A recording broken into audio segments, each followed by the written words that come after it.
بسم اللہ الرحمن الرحیم الصلاۃ والسلام علیک یا سیدی یا رسول اللہ وعلی علیک و اصحابک یا نور اللہ اللہم صلی علی محمد و علی محمد۔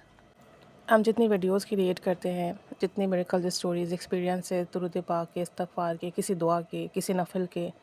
کسی ذکر کے شیئر کرتے ہیں، اس سے بہت سارے لوگوں کو بہت موٹیویشن ملتی ہے۔ اور موسٹلی یہ دیکھا جاتا ہے کہ جب ہم جس ذکر کے بارے میں ویڈیوز کریٹ کر رہے ہوتے ہیں، انہی ذکر کو لوگ فالو کرتے ہیں اور اس کے ہمارے پاس مزید بینیفٹس آنا شروع ہو جاتے ہیں اور مزید ایکسپیرینسز آنا شروع ہو جاتے ہیں۔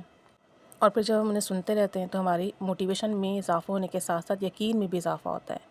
اور ہمیں بھی اس ذکر کی برکات ملتی ہیں۔ تو دیکھیں، ایک تو بڑا فائدہ ہم سب کے لیے یہ ہے کہ الحمدللہ ہم سب اس ذکر سے جڑ جاتے ہیں، اور وہ ذکر کرتے ہیں تو ہم سب ایک دوسرے کے لیے صدقہ جاریہ کا باعث بن رہے ہیں۔ اور اللہ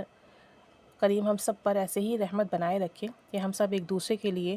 مدد کا ذریعہ بھی بنے، سہارا بھی بنے، صدقہ جاریہ بھی بنے، اور ایک دوسرے کے لیے نجات کی راہیں بھی ہموار ہوتی رہیں۔ ہماری ایک بہن ہے اور کافی عرصے سے وہ درود شریف پڑھ رہی ہے،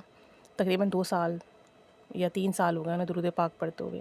بہت زیادہ کوانٹٹی میں تو نہیں پڑھتی کیونکہ مصروفیت ہوتی ہے ان کی کافی، تو بہرحال پڑھتی ہیں، ڈیلی پڑھتی ہیں۔ اور کچھ دنوں سے انہوں نے استغفار بھی کرنا شروع کیا۔ کہتی ہیں کہ میں نے درود پاک پڑھ رہی تھی لیکن ساتھ ساتھ مجھ سے چھوٹے موٹے گناہ ہو جاتے تھے۔ اب جیسے کہ کہتے ہیں سوشل میڈیا آج کل آپ کو پتہ ہے کوئی اس کے بغیر رہ نہیں سکتا، آپ چاہے اپنا بزنس کر رہے ہوں یا آپ کے فرینڈز ہوں یا آپ کا اپنا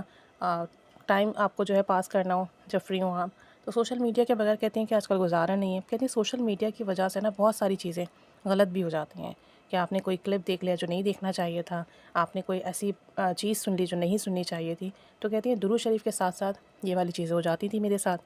تو بہرحال بعد میں شرمندگی بھی ہوتی تھی اور میں اللہ سے توبہ کرتی تھی۔ کہتی ہیں کچھ دنوں سے میں نے آپ کی استغفار کی جب ویڈیوز دیکھی اور استغفار کی جو پلے لسٹ ہے اس کی ساری ویڈیوز دیکھی، تو دل میں یہ خیال آیا کہ کیوں نہ میں استغفار کرنا شروع کروں، اللہ تعالیٰ اس کی برکت سے مجھے ان چھوٹے موٹے گناہوں سے بھی نجات دے۔ تو کہتی ہیں کہ پھر میں نے استغفار بھی کرنا شروع کیا، اور 7,000 مرتبہ استغفار کی آپ نے بہت زیادہ امپورٹنس بتائی تھی، لیکن کہتی ہیں ٹو بی آنیسٹ میں 7,000 مرتبہ استغفار تو نہیں کر سکی، لیکن جتنا استغفار میں کرتی بہت دل سے کرتی، توجہ اور دھیان سے کرتی۔ کہتی ہیں استغفار کرنے کی برکات مجھے یہ ملی کہ 2-3 دنوں کے بعد ہی نا جو گناہ مجھ سے ہو جاتے تھے اب میرا دل نہیں چاہتا وہ گناہ کرنے کا۔ میں اگر فیس بک یا یوٹیوب یا انسٹاگرام کھولوں اور کوئی سانگ آ جائے، کسی ڈرامے کا کلپ آ جائے، تو میں خود ہی اس کو اسکرول کر دیتی ہوں کہ نہیں یہ نہیں دیکھنا۔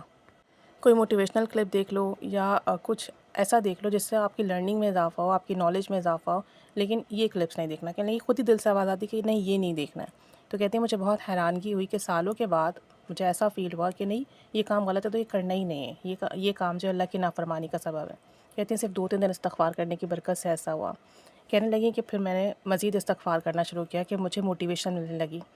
تو کہتی ہیں جب میں نے مزید استغفار کرنا شروع ہوا تو اس کی برکت مجھے یہ ملی کہ میرے ذہن میں جو بات آتی نا وہ خود بخود پوری ہو جاتی۔ کہتی ہیں چھوٹی چھوٹی چیزیں، ایسا نہیں کہ کوئی بہت بڑی بات، زندگی میں ڈیلی روٹین میں بہت ساری چھوٹی باتیں ذہن میں آتی ہیں، جیسے کہ کچھ کھانے کا دل چاہا تو کوئی نہ کوئی وہ چیز لے کر گھر میں آ گیا۔ کہتے ہیں سپوز کسی چیز کے بارے میں سوچا وہ چیز خود بخود ہو جاتی، کسی ریلیٹیو کے بارے میں سوچا کہ بہت دن ہو گئے ان سے بات نہیں ہوئی تو ان کا کال آ جاتی یا وہ خود ملنے آ جاتے۔ کہتی ہیں ایسے ہی اپنے ایک فوشدگان کے بارے میں سوچا کہ ایک عرصہ ہو گیا ان کو خواب میں نہیں دیکھا، کہتی ہیں کہ اسی رات ان کو خواب میں دیکھا، اچھی حالت میں دیکھا، دل بہت خوش ہوا۔ کہتی ہیں کہ استغفار کرنے کی برکت سے چھوٹے چھوٹے معاملات میں بڑی میں نے بہتری دیکھی۔ پیسوں کی ضرورت ہوئی اور میں نے سوچا کہ میرے پاس پیسے نہیں ہیں اور یہ کام کرنا ہے، اب کیا کروں؟ کہتی ہیں کہ خود بخود والد یا بھائی میں سے کسی نے میرے ہاتھ میں پیسے رکھ دیے۔ ایسے ہی کہنے لگی کہ میں یہ سوچنے لگی کہ جب ہم استغفار کرتے ہیں، درود پاک پڑھتے ہیں تو بن مانگے اللہ تعالیٰ نوازتا ہے، لیکن بات ساری یہ ہے کہ گناہوں سے بچنا پڑتا ہے۔ کہتی ہیں کہ ابھی یہ عالم ہے کہ میں بد نگاہی سے بہت بچنے لگی ہوں، کوشش کرتی ہوں کسی نامحرم پر میری نظر نہ پڑے اور نہ کوئی نامحرم مجھے دیکھے، اور ایسے ہی میں یوٹیوب پر یا انسٹاگرام پر بھی کوئی ایسی چیز نہ دیکھوں اور اچانک بھی نہ دیکھوں کہ جس سے جو ہے اللہ تعالیٰ کی ناراضگی کا سبب بنے۔ کہتی ہیں کہ اب جو دعا مانگتی ہوں نا اللہ کے کرم سے فضل سے دعا قبول ہوتی ہے، اور دعا میں میرے اتنی اخلاص نہیں ہے، لیکن بس میرے اندر ایک ڈر بیٹھ گیا کہ مجھے اللہ کی نافرمانی نہیں کرنا، کہ اللہ تعالیٰ مجھ پر اتنا مہربان ہے، اتنا کرم فرما رہا ہے، بن مانگے عطا کر رہا ہے، جو مانگتی ہیں وہ ملتا ہے، نہ مانگو وہ بھی مل جاتا ہے، سوچتی ہوں پورا ہو جاتا ہے۔ تو پھر مجھے اللہ تعالیٰ سے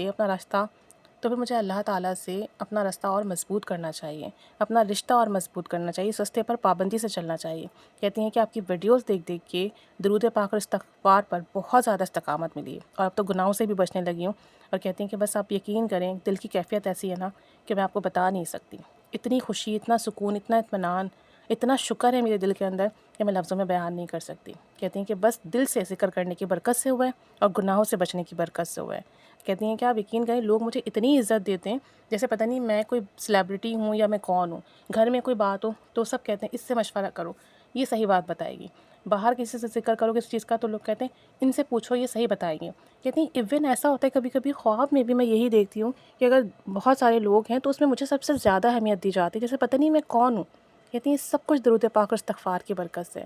اگر درود پاک اور استغفار اگر میری زندگی سے نکل جائے تو آپ یقین کریں میں خاک بھی نہیں ہوں، خاک جتنی بھی حیثیت نہیں ہے میری۔ کہتی ہیں سب کچھ درود پاک استغفار کی برکت سے اور بس دل سے سچی توبہ کرنے کی برکت سے اور گناہوں سے بچنے کی برکت سے۔ کہتے ہیں اگر کوئی بھی شخص ایسا ہے نا جو کہتا ہے کہ مجھے درود پاک پڑھ کے استغفار پڑھ کے فیض نہیں مل رہا، دعا قبول نہیں ہو رہی، تو وہ لازمی اپنے آپ کو چیک کرے کہ اس کی تنہائیاں کیسی ہیں، اس کی سوچیں کیسی ہیں، اس کے اعمال کیسے ہیں، اس کا اخلاق کیسا ہے، لوگوں کے ساتھ اس کا طریقہ کیسا ہے۔ کہتی ہیں اگر وہ یہ چیزیں درست کر لینا تو درود اور استغفار اس کی زندگی بدل دے گی